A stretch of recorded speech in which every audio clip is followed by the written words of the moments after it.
Correio de Santos, sou juiz da terceira turma recursal aqui do Paraná e gostaria de falar um pouco, então, sobre esse projeto de conciliação, sobre as conciliações na Justiça Federal, com toda a interlocução feita com todos os parceiros.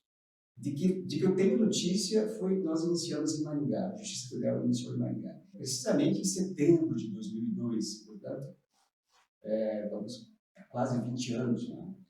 E tínhamos, naquela época, um acervo impressionante de processos, né? Era muito processo dessa matéria, que julgávamos, as partes recorriam, transitavam em julgado, e a gente percebia, ao longo do tempo, que aquelas sentenças não resolviam a situação da parte, por uma questão inflacionária, longo período de inflação naquela época, que corroía o poder de pagamento das parcelas do salário das pessoas, né? Então, o pagamento era mínimo, porque as pessoas não tinham condições de pagar um valor mais alto, e tudo era atrelado à equivalência salarial, de sorte que as prestações eram reduzidas em comparação com o saldo devedor, que crescia ao sabor da inflação naquele período. Então, a gente percebia que, por mais que as pessoas ganhassem tudo o que pediram naqueles processos e ganhassem nas sentenças, não se resolvia a situação. Eu tinha ainda um saldo devedor altíssimo em relação a um imóvel que valia um terço ou um quarto daquele saldo devedor, e as pessoas estavam insatisfeitas. E é óbvio, a gente compreendia essa insatisfação. E ninguém está de acordo em pagar 3, 4 vezes mais pelo que vale um apartamento. E sob um enfoque exclusivamente financeiro, não tinha grandes inconsistências naquelas correções do saldo devedor.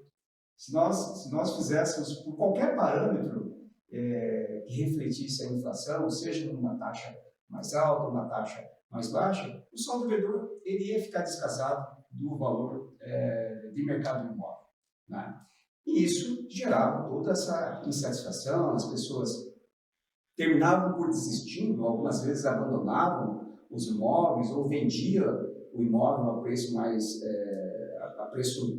mais acessível, fazia contrato de gaveta, não conseguia fazer transferência formal na Caixa, fazia por contrato de gaveta, né? E as coisas só iam sendo empurradas para um dia, quem sabe, se encontrar uma solução, né? Assim, pulverizavam-se os contratos de gaveta, né? Muita gente já estava na terceira, segunda, terceira, quarta transferência informal, né? Por isso que é contrato de gaveta, e não se via, então, uma solução para aquilo. Por outro lado, as teses que se discutiam nesse processo eram as mais variáveis. A criatividade não tinha limite para essas teses, né? E eu me lembro, Anny, daquela tese do INPC, né, substituição da TR pelo INPC. Em algum momento até parecia que seria favorável, mas quando a gente fechava a conta no período completo, a tese que o mutuário estava pretendendo, ela era prejudicial a ele próprio. E por isso que a execução das sentenças, ainda que favoráveis, não representava não dava nenhum ânimo para ninguém pagar aquelas parcelas, né?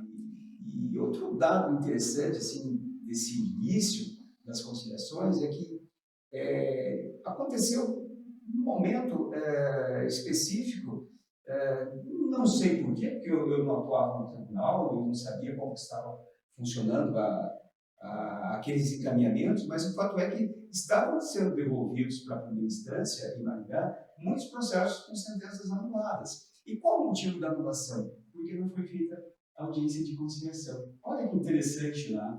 E a gente até, quando começamos a receber esses processos, né, a gente é, até não compreendia nesse primeiro momento, porque a gente não tinha proposta de conciliação que atraísse a atenção do mutuário. Então, assim, vamos abrir, então, essas audiências de conciliação, porque o tribunal anulou a sentença, né, por falta desse procedimento, mas não vai acontecer nada, porque a gente vai fazer a audiência, a Caixa não vai propor nada, e daí a gente vai julgar, a sentença vai ser a mesma.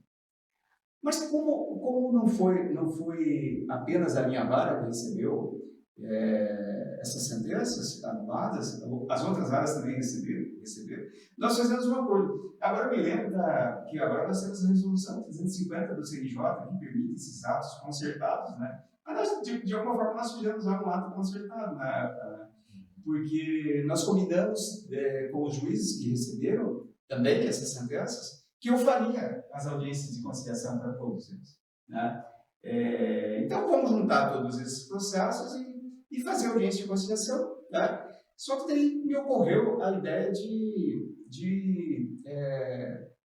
manter um diálogo com a Caixa, como que vai ser isso, como que a gente pode fazer isso, né? E a gente vai subindo a alçada, né? Conversa com o servidor aqui de Maringá, ele remete a alguém de Brasília, a gente comete essa audácia de falar com alguém de Brasília, e aí cheguei até a Ingea, que era a empresa gestora de ativos, que à época nós nem sabíamos isso, porque na verdade a representação judicial era sempre da Caixa. Então, em princípio, eu nem sabia que tinha essa empresa, né? Porque ela, me parece, se eu não estou enganado, ela foi criada em 2000, 2002, por ali. Então, ela era muito recém-criada, não tinha se apresentado a nós ainda. Mas nós conseguimos, então, esse contato com a EGE. Eles mandaram um representante para estar conosco em Maringá, né? Eu até falei, não temos diária para ir a Brasília, a gente tem que mandar alguém para conversar com a gente, para a gente tratar desse assunto e ver que tipo de encaminhamento é possível. Várias ponderações foram feitas, né? Inclusive o fato que para mim era muito forte, muito relevante na época, que era o descasamento, né, entre o saldo do devedor e o valor de mercado do imóvel. Não que isso, do ponto de vista financeiro ou jurídico, pudesse obrigar a Caixa a fazer uma redução proporcional. A legislação da época dizia que a execução desse imóvel, ela se encerraria com a adjudicação do imóvel à Caixa. E dali, mais nada se poderia exigir do mutuário. Ou seja, a Caixa receberia o imóvel pelo valor de mercado do imóvel, que é o valor que se consegue na venda pública, né? E aí, se não vai poder exigir mais nada do mutuário, por que não oferecer algo mais próximo, então, em termos de proposta, desse valor de mercado do imóvel, sem todos aqueles ônus, despesas, inclusive, de levar um imóvel a um leilão, né, público. E isso foi criando corpo criando essa consciência, talvez, entre esses parceiros todos, né, a Caixa Econômica, a EGE, enfim, e se conseguiu, em setembro de 2002, fazer propostas, eles conseguiram fazer propostas muito próximas do valor de mercado do imóvel, muito próximas. Era ainda um período de teste, não era algo que se pudesse ampliar, né? Teve uma primeira semana que ocorreu em setembro de 2002. Essa primeira semana foi uma fase de testes mesmo, em que as propostas elas foram ajustadas muito de acordo com o que acontecia nas audiências. Isso foi interessante, sabe? Essa experiência, porque a IGE não tinha essa experiência, né, de estar numa mesa de audiência, né, recém tinha assumido esse acervo da Caixa, do Brasil todo, então era algo gigantesco, né? E a Caixa também tampouco tinha essa experiência, porque as audiências que nós fazíamos não tocavam nesses pontos, né, tão sensíveis dos contratos de casa própria. Então, mas aos poucos eles conseguiram fazer alguns ajustes e conseguiram mais adiante, ainda em 2002, fazer a primeira fórmula. Eles chamavam na época da VTR. Lembra disso aí? A fórmula VTR. O V tem um significado, o T outro, R, enfim. Era uma fórmula pela qual se chegava a uma proposta de acordo, levando em consideração o valor do mercado do imóvel. Sempre era um dado da variável, o valor do mercado do imóvel, que era tudo que nós falávamos e queríamos que acontecesse. E aí as coisas foram tomando corpo, a gente percebeu que não era mais, cada vez mais, parece-me que tudo foi se profissionalizando, sabe? As propostas elas foram cuidadosamente tratadas, né? Eu percebi também uma preocupação, acho que a preocupação de todo gestor, né, doutor Vladimir? A preocupação da Engea tinha com a análise de contas pelo TCU. Afinal de contas, ela estava fazendo ali, né, uma renúncia de crédito ali, quando fazia aquelas reduções, né? E eles passaram pelo crivo do TCU. E isso para eles foi assim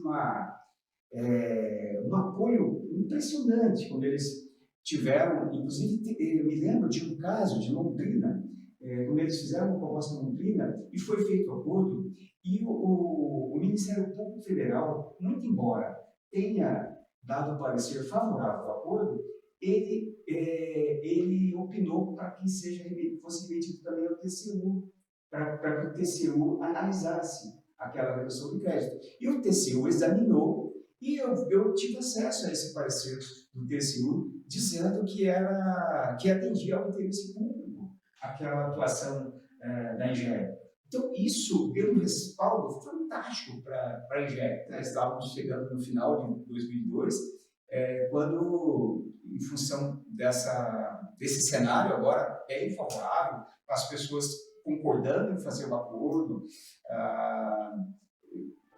de pagar à vista ou de pagar de forma parcelada, e isso encorajou a Engea a ir mais adiante, estender esse projeto para mais regiões. Foi quando daí nós tínhamos na presidência do tribunal o doutor Vladimir, e esse projeto foi ao tribunal. E aí nós vamos ouvir o doutor Vladimir no tribunal. Meu nome é Vladimir Passos de Freitas, eu fiz carreira na Magistratura Federal, aqui em Curitiba, em primeira instância, e no Tribunal Regional Federal, onde fui presidente. E atualmente eu sou professor de Direito Ambiental na PUC do Paraná. Quando eu estudava, quando eu fiz concurso, não havia conciliação de espécie alguma. Conciliação, muito embora já prevista na Constituição de 1824, portanto, não é novidade nenhuma, não era aplicada e nem cogitada, não se pensava nisso.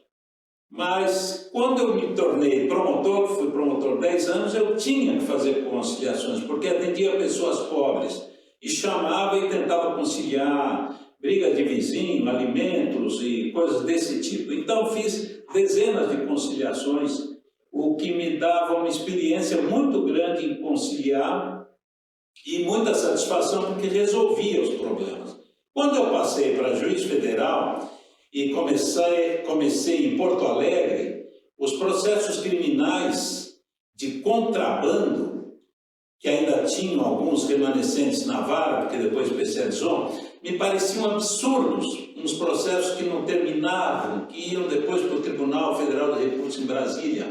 Então eu propus ao Procurador da República, que era o Pedro Máximo Paim Falcão, que depois foi ao tribunal, foi presidente do tribunal, fazermos acordos. Ele não entendeu bem e pensou certamente que eu estava ficando louco, né? Como acordo? E o princípio da irrenunciabilidade, sei lá, obrigatoriedade da ação penal. Eu falei, não, isso é outra coisa, o princípio é outra coisa. Nós temos que resolver o caso aqui dessa gente que chega aqui e quer resolver, eles querem acabar com isso. Então a gente, se eles concordarem, aplica a pena mínima, converte em multa, aproveita a fiança para pagar a multa, e ele sai daqui e vai embora lá, geralmente de outros estados até, vai tranquilo para a casa dele e acabou. Agora ele nunca mais vai fazer, a não ser que ele seja um criminoso habitual. E acaba. E ele topou. E depois aqui em Curitiba eu continuei aí mais, muito mais com o Edgar Katzwinkel e com Alcides Munhoz da Cunha, que toparam na hora. E eram ótimos companheiros de trabalho, procuradores da República, né? Então, quando em 95 levei um grupo de juízes federais para os Estados Unidos, verifiquei que lá eles faziam acordos nos tribunais. Aí eu pensei comigo, propus a uma pessoa que foi presidente, a pessoa não aceitou, aí eu aceitei, não tem problema, quando eu for presidente eu faço. E aí aguardei quietinho. Quando eu cheguei à presidência, peguei a experiência do doutor Erivaldo, porque estava dando certo, todo mundo sabia que aquilo era bom. E os processos SFH eram os mais tormentosos no tribunal, ninguém queria saber daquilo, eram difíceis, grandes, vários volumes, ninguém sabia o que fazer daquilo, qualquer solução que desse depois na execução era mais confusão, era um desastre. Aí eu propus, baixei um ato e conversei com o doutor Erivaldo, ele me ajudou na época a montar isso tudo, fez o rascunho todo e fizemos esse ato ad referendo, verdadeira arbitrariedade, né? Já entrou em vigor antes do tribunal deferir, mas eu sabia que eles iriam deferir porque eu já tinha conversado com a maioria e tinha um apoio muito grande. E começou, só que escolhi, claro, o doutor Erivaldo, mas também outros dois juízes que me pareciam com perfil para isso, que é o Antônio Schenkel do Amaral, em Santa Catarina, e a Thaís Schilling Ferraz, no Rio Grande do Sul, que eram pessoas que tinham habilidade para fazer esse tipo de coisa e toparam na hora. São pessoas até hoje participativas. E aí consultei todos os que tinham jurisdição em SFH, todo mundo adorou, né? Uma forma de se ver livre, de tirar do armário, que eram nos armários aqueles processos, e mandar embora, mas um colega não aceitou. Aí eu falei, não tem problema nenhum, os dele não vêm, pronto, está resolvido. Os dele não vêm. 3 meses depois, todo mundo feliz com os acordos que começaram a sair, e os dele lá no armário, eu imagino que os funcionários pressionaram, né? Ô doutor, precisamos resolver. E ele mandou todos, e então quebrou-se a última resistência. Isso foi muito bom e me parecia que não podia ficar no TRF4, tinha que ficar para o Brasil inteiro. Me parecia que era um fruto maduro caindo, só que as pessoas não percebiam. A hora de colher é essa. E aí eu convidei pessoas de outros estados para olhar, e o tribunal pagava diária, viagem, não lembro de detalhes, mas pagava. E elas vinham e saíam encantadas. Por exemplo, a doutora Nilceia, da 5ª Região, e a hoje desembargadora Daldice, da 3ª Região, voltavam encantadas. E aí começaram as ideias proliferar. A doutora Daldice criou em São Paulo, mas ela precisava de know-how, ela queria que o doutor Erivaldo fosse lá para dar os macetes, né? Como é que funciona esse negócio. Mas a época, uma presidente não acreditava muito e então, como presidente do TRF4, eu falei, não tem problema nenhum, nós pagamos todas as despesas do doutor Erivaldo. Então, o nosso tribunal pagou a despesa no interesse de outro, mas eu estava pensando era no interesse do mutuário, não no meu, do tribunal ou do teu outro tribunal. No bem que isso representaria para aquelas pessoas. E a partir dali deu certo, aquilo lá em São Paulo também deu certo. E começou em outros tribunais, todos, e depois o CNJ encampou a ideia, fez uma resolução. Bom, agora todo mundo faz, agora não é novidade. A novidade é pegar no começo. No começo, a luta foi enorme. E na primeira instância também foi enorme, porque na primeira instância não tinha conciliação. mas um juiz de direito de Rio Grande, no Rio Grande do Sul, começou a fazer conciliações sem lei, sem nada, e começou a dar certo. E depois os juizados especiais foram criados em 95. Ótimo. Depois a Justiça Federal não tinha juizados especiais, então precisava fazer. O que foi bom? Foi bom que tínhamos um presidente ótimo no STJ, que era o ministro Costa Leite, um homem interessante, inteligentíssimo e muito administrador, e ele conversou com o doutor Teori, que era, acho que, o presidente do tribunal, e instalou informal um juizado especial federal em Curitiba, para conciliações. Então, na primeira instância, ali começou também a ter um esboço, depois veio lei, veio tudo, etc. Então, é assim, são coisas que o administrador sempre tem uma dose de risco, né? Quem não arrisca não faz nada, fica 2 anos e não faz nada, porque tudo é um risco. Agora mais do que antes, agora é muito pior. Mas se não houver um risco, não sai nada, e o mundo fica nessa água morna, e o Brasil fica que não avança, né? Porque ninguém faz, etc. O risco é aquele risco que o presidente da INGEA tinha, o doutor Gilco, né? Eu estive com ele em Brasília, muito colaborador, tinha medo do TCU. Na época também visitamos, né, doutor Erivaldo, o doutor Jorge Matoso, presidente da Caixa Econômica Federal, que deu apoio total. Precisava fazer esses contatos. Então, o que eu quero dizer, o administrador tem que arriscar. Se ele nada arrisca, ele é um mero leguleiro, amodada fria letra da lei, como dizia um doutrinador do século XIX, eu não me lembro o nome agora, era muito engraçado, esse leguleiro deve vir de Portugal. Mas esse é o que está aferrado à lei, não arrisca nada, e nada acontece, tá bom, então continua tudo igual. E deu muito certo, e depois, em Curitiba, na primeira especializada do Brasil, não é? A do SFH de Curitiba foi a primeira, na minha presidência no tribunal, eu falei, ótimo, só que agora nós precisamos ter na primeira instância especializada. E sobre isso, muito melhor do que eu, falará a doutora Anne Carine, que vive há muitos anos essa experiência rica, fazendo um lindo trabalho. Meu nome é Anne Carine Stipe Amador Costa. Atualmente estou na 5ª Vara Federal, que é uma vara especializada em conflitos habitacionais. E entrei na Justiça Federal, na Magistratura Federal, né, em 96. Estive no interior e quando me titularizei e vim para Curitiba, consegui retornar para Curitiba. Fiquei um tempo na vara criminal e logo em seguida, isso em 2003, fui para a vara do sistema financeiro habitacional, que foi a vara que o Dr. Vladimir, né, criou na gestão dele.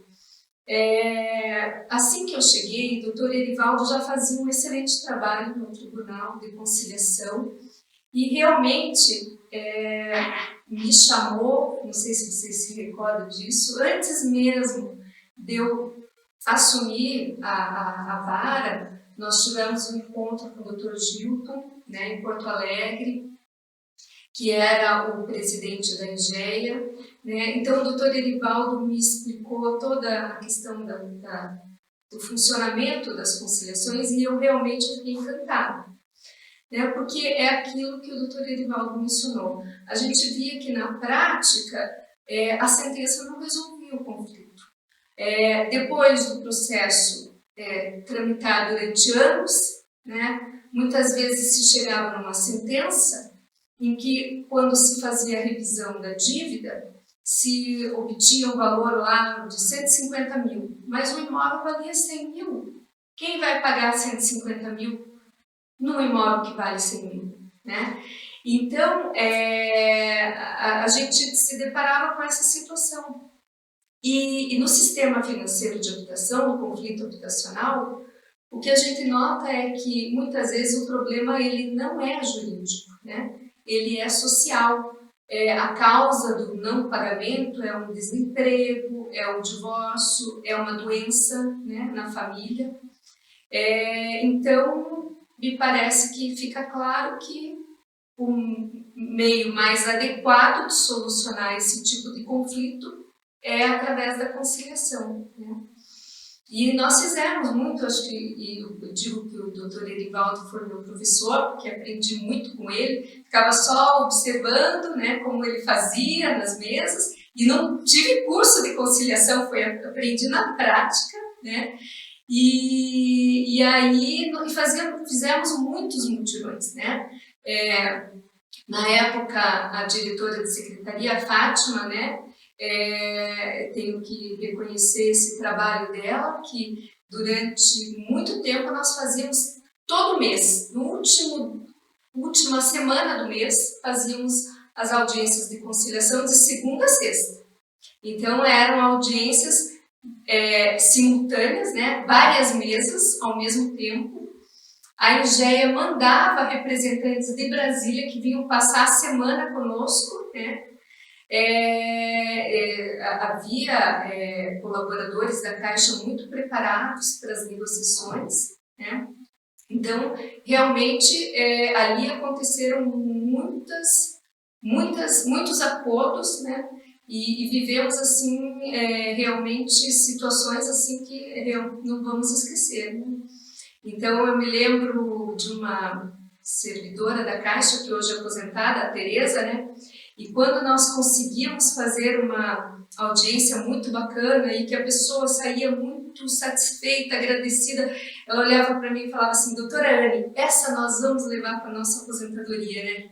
E realmente era isso, que é uma situação muito gratificante, né? De você conseguir realmente resolver o problema daquela pessoa, né? Ali na hora, né? Então, tem um caso até que ficou bem conhecido lá da Vara do Sistema Financeiro, conhecido até porque a assessora de comunicação lá do tribunal, de uma forma muito profissional e muito feliz, ela fez uma reportagem muito bonita, né, a respeito desse caso, e de um pai engenheiro, né, que diante de uma doença degenerativa do filho, ele abandonou a profissão dele, começou a estudar a doença do filho, né, passou mais de ano na biblioteca da Universidade Federal do Paraná, e conseguiu, através de um laboratório do exterior, manipular um remédio para o filho. Então, ele é um dos poucos que conseguiu atingir a idade que ele tem, né, com a ajuda do pai.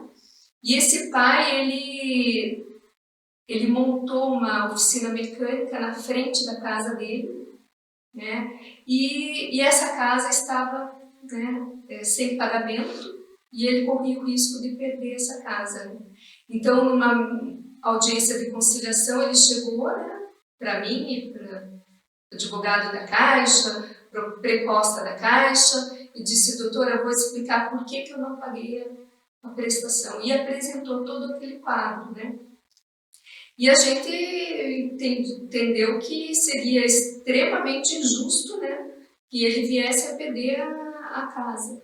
Então, o que a Caixa conseguiu reduzir ao máximo, né, o valor do acordo, o advogado abriu mão de honorários, né, e nós fizemos um pedido para a vara criminal, né, que naquela época era assim que ocorria, né, através de projetos apresentados à vara criminal, a vara criminal destinava os valores das prestações pecuniárias.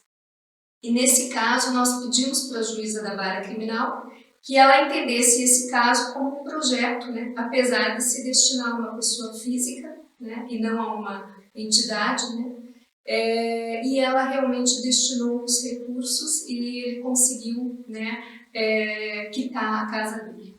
Então, foi um caso bem emocionante, e como esse, houve, lógico, outros, né, que as pessoas realmente saíram muito gratas, né, a todos que estavam ali envolvidos, né, nesses mutirões de conciliação.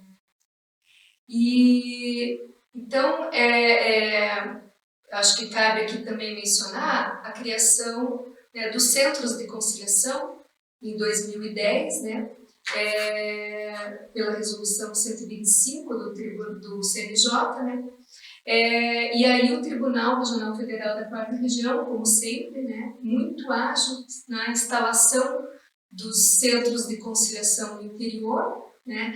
Então, em toda localidade em que houvesse mais de 2 varas cíveis, deveria ser instalado um centro de conciliação, né? E isso ocorreu, né? E realmente a partir daí a gente nota que houve assim, uma profissionalização, né? Em matéria de conciliação, né? Porque os servidores têm aquele perfil adequado, né? Acho que isso é algo importante da gente mencionar aqui, que talvez nem todos tenham um perfil, né, para conciliação. Então, esses centros de conciliação, eles permitem isso, né? Que ali trabalhem pessoas que realmente gostam da conciliação e acreditam na conciliação, né? E a gente tem visto só expandir, né? Hoje, além do sistema financeiro de habitação, nós temos as audiências, contratos bancários em geral, danos morais, em matéria ambiental, conselhos profissionais, né? Anuidades, no previdenciário, né? Que é um outro ponto muito importante, né? Nas ações de improbidade também estão, né? Iniciando ainda numa forma meio não muito estruturada ainda, mas também, né? Iniciando. E então a gente nota que realmente se expandiu demais a conciliação, né?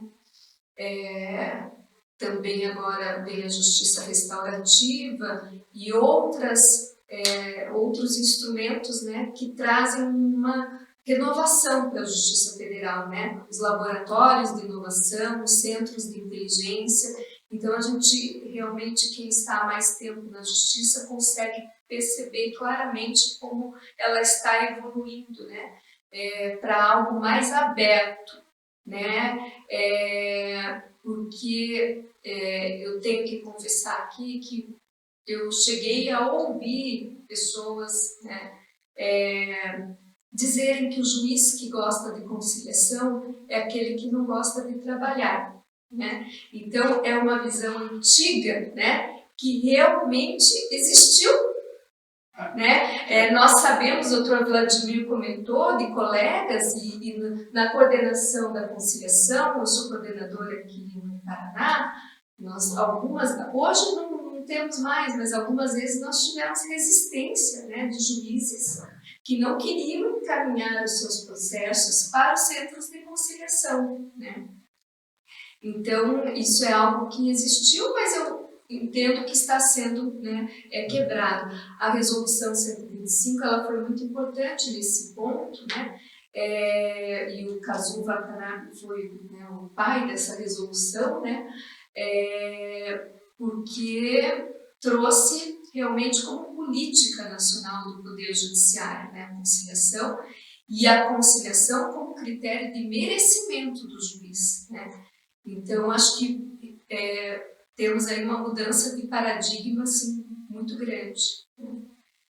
E hoje é isso que temos, né? Colhemos, acho que, os resultados, né, da conciliação, e vejo, sim, que o Dr. Erivaldo coordenou o primeiro centro de inteligência aqui no Paraná, né, Dr. Erivaldo? Sim. E nós, na época, né, colocamos que o juiz coordenador da conciliação teria que integrar esse centro de inteligência, e o que a gente nota hoje é uma combinação dos centros de inteligência com os centros de conciliação, para que se tenha a conciliação sempre em primeiro lugar, e caso isso não seja possível, que já tenhamos até um procedimento simplificado, com a instrução do processo de uma forma muito rápida, para que se tenha, então, a decisão adjudicada, né? Então, acho que é uma combinação perfeita, né, dos centros de inteligência com os centros de conciliação. Nós aprimoramos a jurisdição, né, com os centros de inteligência. Né? E eu achei interessante essa tua fala a respeito do que nós sabíamos ou que não sabíamos quando começamos com as conciliações. E quando eu penso nisso que você falou, porque a gente aprendeu depois as técnicas, né? Princípios e técnicas, porque nós não tínhamos isso na escola, sobre isso, um curso específico para isso. E quando eu penso nisso, eu comparo esse momento inicial da conciliação da Justiça Federal como quando uma criança começa a falar. Ela não está preocupada em regência, concordância, ela não está preocupada com regras, né, de português, de gramática. Ela está preocupada em se comunicar. E é assim que nós fizemos. Depois a gente alcançou as regras, as técnicas, os princípios, as técnicas que os professores que vieram falar com a gente sobre o tema ensinavam, né? O princípio da confidencialidade. A gente não sabia nada disso. Eu não sabia nada disso. Né? Que a gente tinha que obedecer aqueles princípios. A gente fazia da mesma forma, tal como uma criança que vai aprendendo aos poucos. Eu acho que é isso que nós fizemos, aprendendo aos poucos. Então esse é um ponto. Outro ponto que eu gostaria de destacar da tua fala é que essa resistência dos colegas, eu me lembro assim, de algo que era muito reiterado.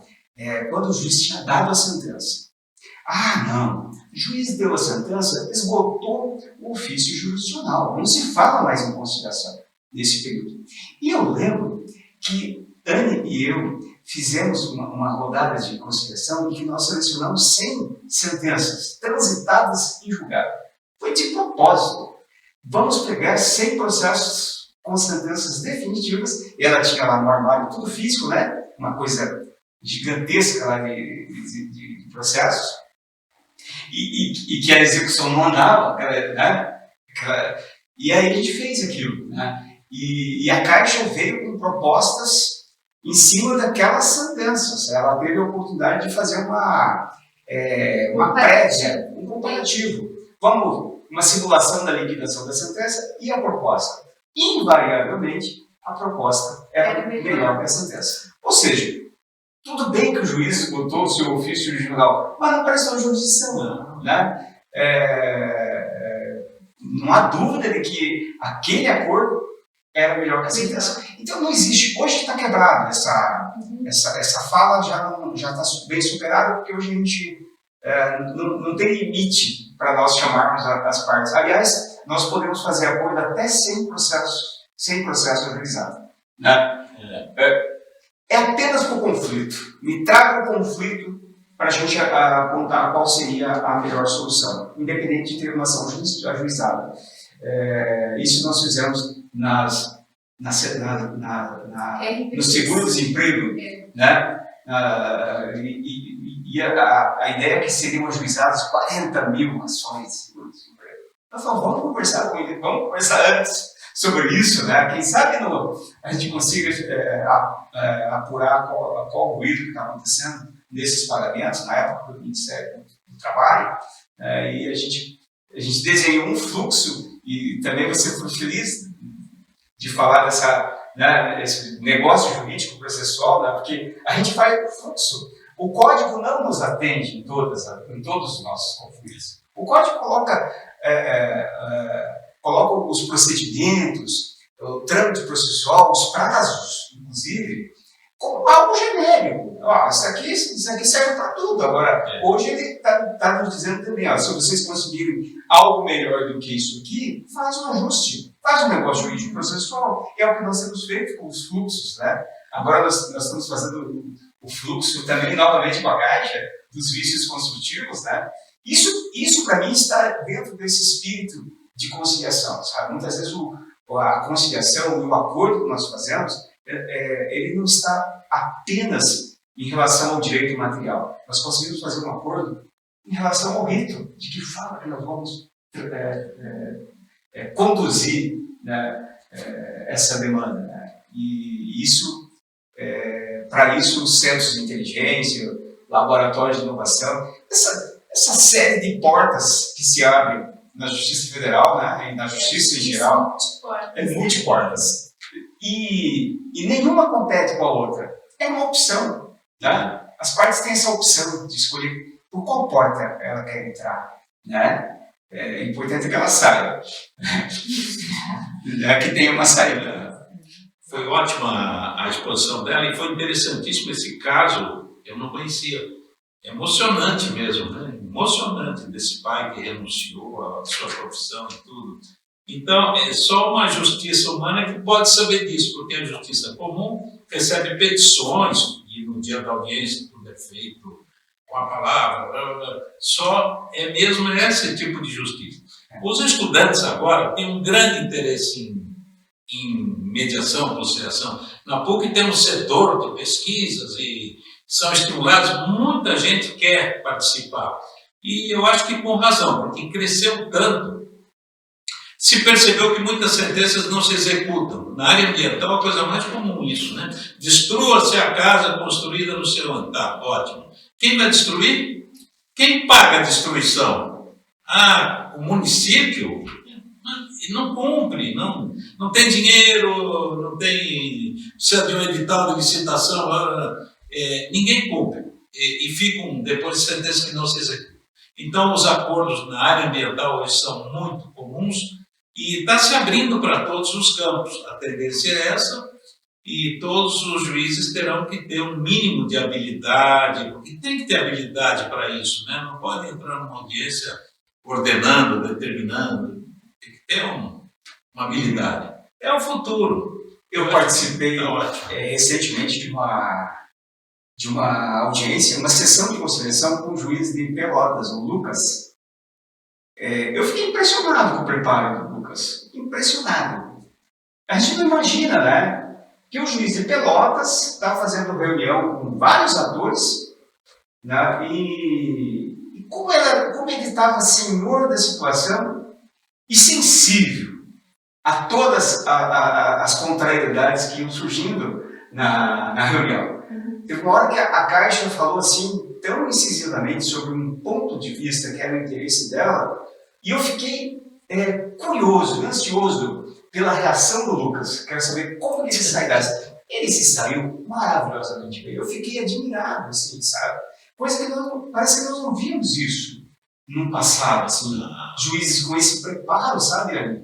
Com essa maleabilidade de numa audiência ser contrariado. Não é isso, doutor.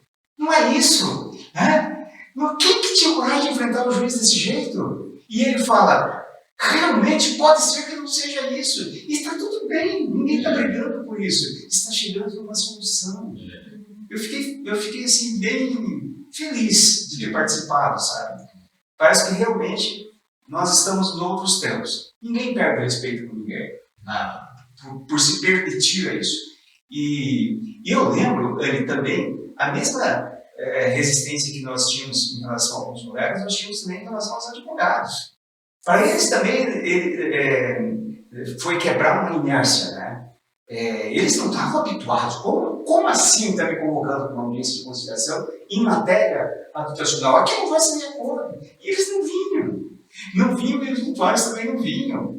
E nós tivemos que fazer outro tipo de abordagem para atingir o mutuário. Venha você. E aí começaram a vir. E começaram a provocar os advogados. Não, eu quero fazer aquele acordo. Aí os advogados começaram a vir também. E como nós tínhamos uma massa, hoje não, hoje o SFH é outro, né? O que nós temos aí é uma massa bem diferente do que nós tínhamos naquela época. Mas naquela época, e isso se durou por alguns anos, nós tivemos para lidar com aquela massa antiga, né? Virou também uma profissão do advogado também. A profissão de advogado considerou. Ele começou também a nos auxiliar nas conciliações. Né? Percebeu que aquilo também é um mercado para a advocacia. Né? É interessante isso. Né? Para se ter uma ideia do volume de processos que tinha do SFH, quando eu entrei na Justiça Federal, em 1980, em Porto Alegre, tinha uma vara, quarta vara do SFH. Era uma vara que tinha milhares e milhares e milhares de processos. E, então, foi a única forma das outras funcionarem, porque se todas recebessem SFH, o sistema entraria em colapso. Então, põe tudo na quarta vara, o juiz aceitou, era o doutor Eli Guaraeb, que depois foi presidente do tribunal, e uma vara só para isso. Eram milhares mesmo. Cada mutuário entrava com uma ação num dado momento. Na prática, cada mutuário acionava. E eu lembro disso aí, o senhor falou da minha ida a São Paulo, né? Naquele prédio ali da Avenida Paulista, da primeira instância da Avenida Paulista. Eu fui em várias vagas ali, né? Para buscar processos e olhar os processos. E era uma coisa gigantesca. São Paulo, né? É São Paulo. E da polícia organizava aqueles mutirões de conciliação. E uma coisa que eu percebi que era diferente para nós aqui é que em São Paulo os imóveis eram muito mais valorizados. As pessoas não queriam perder os seus imóveis porque os imóveis tinham mais valor, né? Então, assim, vinham pessoas, ela fez ali naquele prédio da Avenida Paulista mesmo, e vinha gente de toda a região ali, sabe? Vinha até de Praia Grande, Santos, o pessoal vinha de longe para fazer.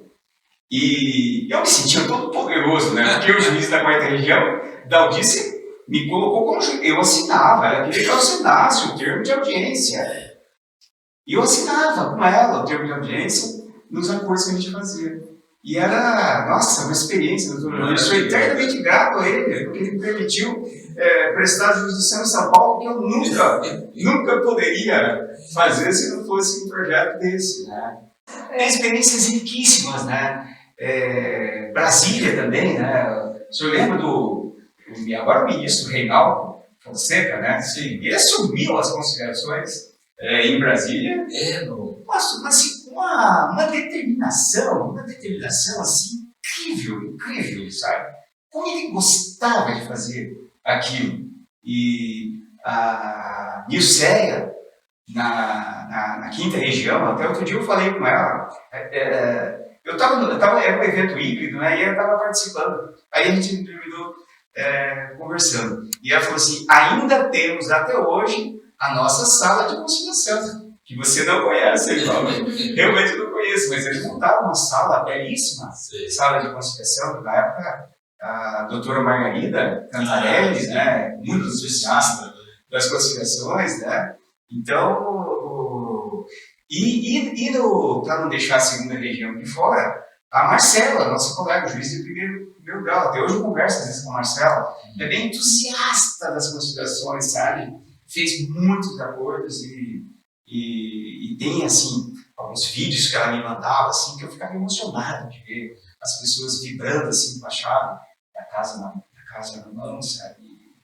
Enfim, que lindo, né? É uma belíssima história para ser contada, né? Porque, como o senhor falou, nós atingimos as pessoas, né? As pessoas que tinham essa possibilidade de fazer acordo, resolver essa questão e, enfim, poder tirar esse peso das costas, né? Pessoas com tantas histórias, né? E como a Anne falou, é aí que se sente o prazer de ser juiz, né? Porque está vendo a pessoa receber o efeito da decisão judicial, sair feliz. Esse é o ponto máximo, né? Não tem nada que se compare. Não tem nada. É lindo dar uma sentença, um acordo, maravilhoso. Citou grandes autores, mas isso daí Doutor Vladimir, tem uma senhora, até falei comentei com a Dulcinea, tem uma senhora que acho que era final de 2005, mais ou menos, né? Tava a todo vapor as conciliações. Mas aquele caso, não sei por que não conseguiu encontrar o mutuário e não fizeram acordo. E aí tinha uma execução e eu expedi uma ordem de desocupação. Aí eu me lembro que o oficial de justiça, ao invés de cumprir, ele veio com uma informação que a ocupante do imóvel queria falar comigo. E pediu um prazo para desocupar, mas queria falar com o juiz antes. Falei, não tem problema, pegue para ela vir aqui, em qualquer horário, eu tenho dado. E ela veio. A história dela. Doutor, esse imóvel não é meu, eu comprei. Não está financiado no nome, eu comprei, eu tenho contrato de gaveta. E quando eu comprei esse imóvel, em seguida eu adotei uma criança, uma menina. E eu montei o quarto da minha filha nesse apartamento. Então, assim, eu não tenho como tirar esse quarto desse apartamento. Eu queria muito resolver esse problema e fazer uma coisa. Aí eu comecei a sondar. A senhora faz o quê? Trabalha o quê? Trabalha o quê? E ela foi me contando os detalhes. A senhora tem condição de fazer algum depósito mensal? Só para mostrar para mim o interesse realmente da senhora. Quanto que a senhora consegue? Ela falou, então vamos fazer assim. Eu vou suspender a desocupação. A senhora vai depositar isso por mês, todo mês. E daqui a tanto tempo, mais ou menos uns 6 meses, nós vamos fazer uma audiência com a Caixa. Daí a gente já aproveita e verifica quanto é que a senhora tem depositado para ver qual a proposta que a Caixa vai fazer. E assim a gente foi, de 6 em 6, até quase 2 anos. Quando chegou, já era quase 2 anos, a Caixa fez uma proposta que fechava, recebendo tudo que ela tinha depositado, regularizando no nome dela e fazendo algumas prestações financeiras, fechava com a capacidade de pagamento dela. E a Caixa depois me confidenciou que sabia, como ela sabia que eu não ia conseguir executar aquele imóvel mesmo, porque eu ia de audiência em audiência até ela resolveu tentar fazer uma proposta que desse certo. Essa mulher, a emoção dessa mulher foi uma coisa assim, impressionante, assim, sabe? Foi assim de contaminar todos que estavam presentes na audiência. E me chamou muita atenção assim, o quanto ela queria.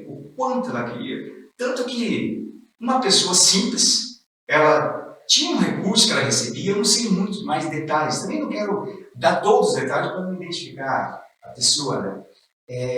O fato é que ela tinha uma renda regular, mas ela tinha muita renda que ela obtinha com produção agrícola. Ela era agricultora, essa mulher, numa propriedade que tinha ali perto de Maringá. E ela dizia, eu vou trabalhar mais ainda para conseguir fazer esse depósito. Deve ter sido o que ela fez, porque ela conseguiu fazer aquele depósito. E aí eu dava aula na UEM, e outro dia, um dia dando no intervalo, um professor chegou e falou, eu passei no salão de festas, e uma senhora que disse que fez um acordo com você, lá no processo seu, estava comemorando o aniversário da filha adotiva dela. E eles estavam rezando um Pai Nosso na sua intenção, por você ter possibilitado fazer esse acordo que resolveu o problema dela. Me arrepiei assim, de emoção, sabe? Fiquei muito emocionado. São essas histórias de vida, né? Que obviamente contou com a paciência da Caixa, porque se eles não quisessem, teria, sei lá, entrado em qualquer medida para evitar que eu procrastinasse essa desocupação, né? Tinha que desocupar mesmo, mas que resolveu um problema. Essa sensibilidade que a gente vai alcançando ao longo desse trabalho. E os finais surpreendentes, né? Porque eu digo assim, que não há processo inconciliável, né? E nós temos que tomar muito cuidado na hora de selecionar aquelas pessoas que são conciliáveis dos que não são conciliáveis, né? E nós fazemos também, Erivaldo, você já fez também várias, né? Quando já há o arrematante do imóvel, o imóvel foi a leilão, houve um arrematante, nós chamamos, em princípio, dizer, não, se tem arrematante não tem mais acordo. Não, vamos chamar o arrematante aqui, porque às vezes o arrematante só está querendo investir, mas para aquela pessoa é o imóvel da vida dela. Sim, né? sim. E numa dessas audiências, você contando, me lembrei, né, que nós fizemos uma audiência em que veio uma senhora que havia perdido o imóvel dela foi a leilão, houve um arrematante, chamamos o arrematante na audiência e ela explicou, uma senhora muito simples, que também criava vários netos, uma casa bem simples, e ela pagava direitinho. Mas, quando ela fazia o depósito na conta corrente lá, que era, tinha aquela cesta de serviços da Caixa, que era R$30, e ela não sabia disso e foi comendo o depósito que ela fazia. Daí não dava Em certo. determinado momento, a conta bloqueou, mas ela não sabia, ela continuou pagando. Uhum. E o imóvel foi a leilão, né? O oficial de justiça disse que o oficial do cartório foi até lá para notificá-la do leilão, e ela falou, moço, eu tô pagando. Aí, doutor, ele me disse assim, se a senhora está pagando, desconsidere, então. E eu acreditei que estava tudo certo. E o imóvel acabou indo a leilão. E aí, fomos ver que aquele valor que ela depositava era suficiente para fazer o acordo, um imóvel simples. Mas faltava ali 1.000 e pouquinhos reais, um valor que não era grande. E qual não é a surpresa? Que o arrematante que estava na audiência falou, doutora, eu não só abro mão da arrematação, como o dinheiro que eu depositei lá de calção, pode usar para pagamento dessa diferença dela. Que era uma senhora muito simples e o arrematante, Olha só. para ele não fazia muita diferença aquele valor. Incrível. Então, Isso é algo que nunca se espera, né? Então, Nunca quando a se gente espera. imagina assim, que o arrematante não vai concordar, né? Ele não só concordou, como colaborou para que o acordo... E aí você tem razão. Se você podia não selecionar esse caso para uma audiência e ia perder a chance de fazer. Né? Eu vou contar, prometo que é a última história, que é um processo do tribunal, em homenagem ao doutor Vladimir. No tribunal, eu me lembro de um caso em que também já havia sido arrematado um imóvel. E aí foi pensado aquele processo para a audiência de conciliação. E veio a mutuária. A história da mutuária é confirmada pelo advogado. O que aconteceu assim, ó. Essa senhora, ela se aposentou, e realmente era aposentada, pegou todas as verbas que ela tinha e financiou esse imóvel. Mas por conta dessa aposentadoria, essa senhora entrou em depressão. Ela ficou doente, ficou em depressão, e a empregada, ela só morava sozinha e tinha a empregada. A empregada que levou ela ao médico. E o médico falou para a empregada, você tem que fazer tudo para não deixar ela preocupada, não deixar ela contrariada, aborrecida. E aí, chegaram nas cobranças do imóvel e a empregada não falava nada. Nossa. Essa mulher, tendo condições de pagar, porque ela tinha condições de pagar, tinha renda, deixou de pagar as prestações. Tanto que o imóvel foi legal, já tinha sido adjudicado pela Caixa. E você via a renda dela, não tinha sentido ela não pagar a prestação.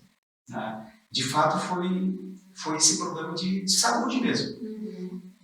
A coisa ficou tão clara na audiência, e só mesmo a audiência para deixar isso claro, ficou tão claro, foi tão convincente essa história, que a Caixa concordou em cancelar todo o processo de adjudicação. Ela E ela, assim, para ela estava tudo bem, ela concordava em pagar todas as despesas. Aquelas despesas elas são altas, né? Não é coisa pouca. As despesas de adjudicação da Caixa Preta, ela pagava tudo. Tudo que ela queria era pagar o que ela devia e ficar tranquila no modo dela. Se nós não tivéssemos feito essa audiência, essa mulher teria desocupado, irmão. Né? Coercitivamente. Antes de encerrar, vou contar um do doutor Erivaldo. E lá por 97, por aí, a doutora Ellen Northfleet, presidente do tribunal, ela criou o primeiro mutirão no tribunal. Não existia convocação. Não existia. E ela criou, levou para o plenário, houve um pouco de resistência e tal. E aí tínhamos que escolher, cada um escolheu um juiz para ajudar. E aí eu escolhi o doutor Erivaldo, porque eu conhecia do concurso e gostava dele. Tá? É um bom juiz. É recíproco. Eu adoro ele. Aí ele vem, já começa ali dando sentença, acordo, né, fazendo. Aí um dia ele chega lá com um na mão, doutor, esse eu não posso fazer. Mas por quê? Não, a sentença é do doutor Milton Luiz Pereira. Como que eu vou revogar uma sentença do doutor Milton Luiz Pereira? O pior, tem que reformar. Reformar. E o doutor Milton estava em atividade. Eu não lembro como nós resolvemos aquilo. É porque a minha preocupação, eu não lembro se eu tinha que atuar, eu só fazia, e o senhor votava, né? Fazer um esboço. Não, o senhor falou, pode mandar para informar. E assim nós fazíamos. Ele lá em cima agora está ouvindo, não está muito. Não tá rindo da gente, né? Só que besteira isso, né? Que besteira. E era um caso dificílimo, né? Eu lembro que era uma coisa muito chata de fazer, sabe? Aliás, não tinha nenhum fácil nesse daí, só porque era coisa muito antiga, né? Aquelas coisas que ninguém queria fazer, deixava, né? Tinha coisa que você até achava que era muito difícil, ia ver certinho, não era. É porque era muito antigo, estava parado, ninguém queria pôr a mão. Aí eu vi, não é tão difícil isso, mas tinha coisa difícil. Eu peguei 40 processos.